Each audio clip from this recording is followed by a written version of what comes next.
মালদার ঐতিহ্য হলো এই গম্ভীরা নাচ, আর এই গম্ভীরা নাচের সাক্ষী আজ আমিও হলাম।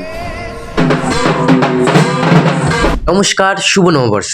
আমি বিক্রম, একটা নতুন ব্লগে তোমাদেরকে অনেক অনেক স্বাগত। তো আজ আমি গেছিলাম টিউশন, আর টিউশনের ওখানেই হচ্ছিল আজকে গম্ভীরা। আমার স্যারের মুখ থেকে জানতে পারলাম আমাদের মালদার ঐতিহ্য হলো এই গম্ভীরা নাচ। মালদাতে থেকেও এর বিষয়ে যে আমি জানতাম না, তার জন্য ভীষণ লজ্জিত। কিন্তু কিছুটা জেনে যাওয়ার পর তোমাদের সঙ্গে শেয়ার না করে আর থাকতে পারলাম না। প্রায় 500 বছরের পুরনো এই গম্ভীরা। এখন যে নাচটা তোমরা দেখছো, এই নাচটার নাম হলো বান নাচ।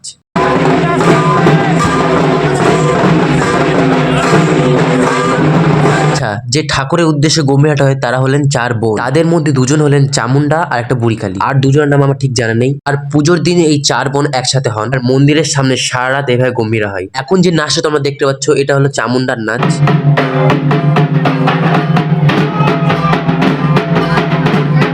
এই গম্ভীরার বিষয়ে তোমরা যদি কিছু জেনে থাকো, তাহলে আমাকে কমেন্টে জানাতে পারো। আর ভিডিওটা কে কে মালদা থেকে দেখছো, তারা আমাকে কমেন্টে হাই বলে দাও। বাই।